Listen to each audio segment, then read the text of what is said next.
విజయనగరం జిల్లా పోలిపల్లిలో ఏర్పాటు చేసిన టీడీపీ యువగలం సభలో జనసేన పార్టీ అధినేత పవన్ కళ్యాణ్ ప్రసంగించారు. ఈ సందర్భంగా ఆయన ఆసక్తికర వ్యాఖ్యలు చేశారు.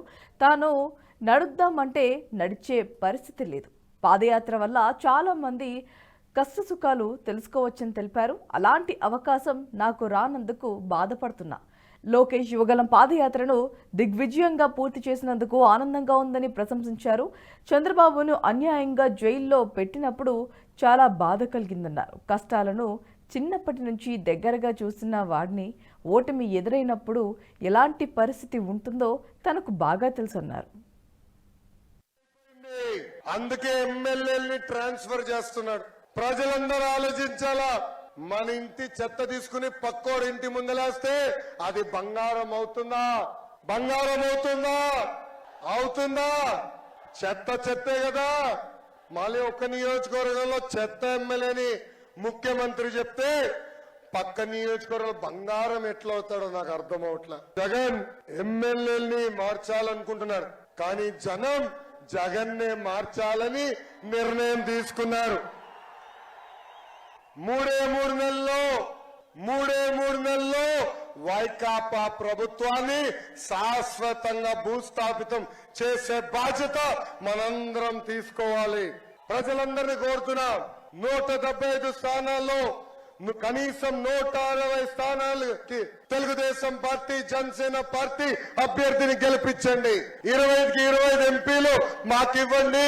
అభివృద్ధి సంక్షేమం ఏంటో చేసి చూపించే బాధ్యత మళ్ళీ మేము తీసుకుంటాం.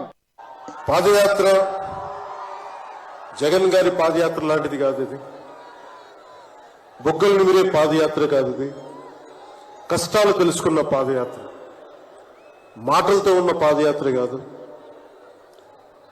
చేతలతోటి చూపించే పాదయాత్ర. అలాంటి పాదయాత్రని చేసిన లోకేష్ గారికి మనస్ఫూర్తిగా నా ధన్యవాదాలు తెలుపుకుంటా ఉన్నాను. ఒకసారి నాకు పాదయాత్ర చేస్తున్నప్పుడు చాలా అసూయ ఉంటుంది. నేను నడుద్దామంటే నాకు నడవనిచ్చే పరిస్థితి ఉండదు.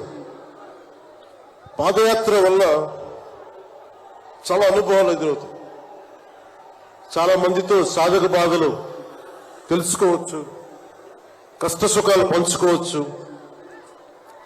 అలాంటి అవకాశం నాకు లేనందుకు ఈరోజు నాకు చాలా బాధగా.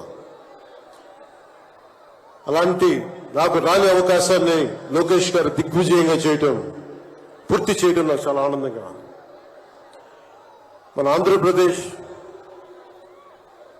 స్ఫూర్తి భారతదేశానికి చాలా కీలకమైనది. ఈ రోజున భాషా ప్రయుక్త రాష్ట్రాలు ఏర్పడ్డాయి అంటే పుట్టి శ్రీరాములు గారి బలిదానం, త్యాగ ఫలితం. ఆయన స్ఫూర్తి వల్ల ఈ రోజున మనకి భాషా ప్రయుక్త రాష్ట్రాలు ఏర్పడ్డాయి. సో భారతదేశానికి మనం చాలా స్ఫూర్తినిచ్చిన నేల ఇది. అలాగే ఐఏఎస్లు, ఐపీఎస్లు ఉమ్మడి ఆంధ్రప్రదేశ్కి రావాలని ఉవ్విళ్ళూరేవారు. ఈరోజు పవన్ కళ్యాణ్ గారు చెప్పిన విషయాలు కానీ, ఇంకో పక్క బాలకృష్ణ గారు, లోకేష్ గారు మాట్లాడిన విషయాలు, అచ్చెన్నాయుడు గారు మాట్లాడిన విషయాలు నేను పూర్తిగా ఎండార్స్ చేస్తున్నాను. సుదీర్ఘ రాజకీయ చరిత్రలో ఎంతో మంది ముఖ్యమంత్రులు చూశాను. వారి యొక్క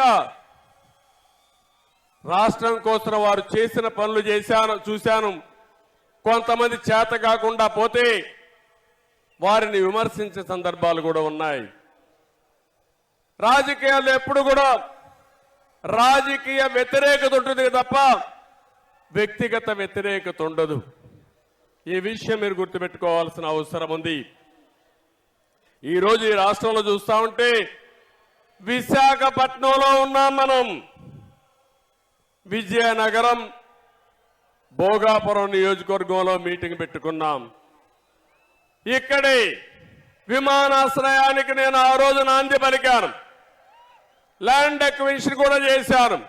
అదే తెలుగుదేశం పార్టీ అధికారంలో ఉండుంటే 2020కే విమానాశ్రయం వచ్చేది. ఇప్పటికి కూడా రాలా. అంటే ఎలాంటి ప్రవర్తన చేశాడో మీరు గుర్తుపెట్టుకోవాల్సిన అవసరం ఉంది. ఉత్తరాంధ్ర మొత్తం ఈ 5 సంవత్సరాల్లో వైసీపీ కబ్జాలో నలిగిపోయే పరిస్థితి ఉంది.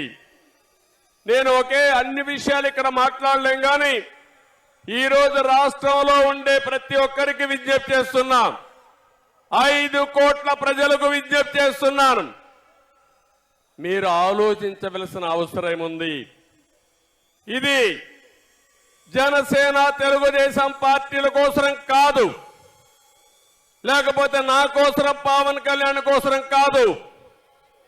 5 కోట్ల ప్రజల భవిష్యత్తు కోసం, భావి తరాల భవిష్యత్తు కోసం ప్రతి ఒక్కరూ ఆలోచించాల్సిందిగా నేను కోరుతున్నా. ఈ వీడియో మీకు నచ్చినట్టయితే లైక్ చేయండి, 10 మందికి షేర్ చేయండి. అలాగే కామెంట్ల రూపంలో మీ అభిప్రాయాలను మాతో పంచుకోండి. Nationalist hub group of channels ను సబ్స్క్రైబ్ చేసుకుని తెలుగునాట జాతీయవాద జర్నలిజాన్ని ప్రోత్సహించండి. ఈ వీడియో కింద ఉన్న బెల్ ఐకాన్ పై క్లిక్ చేయడం మర్చిపోవద్దు.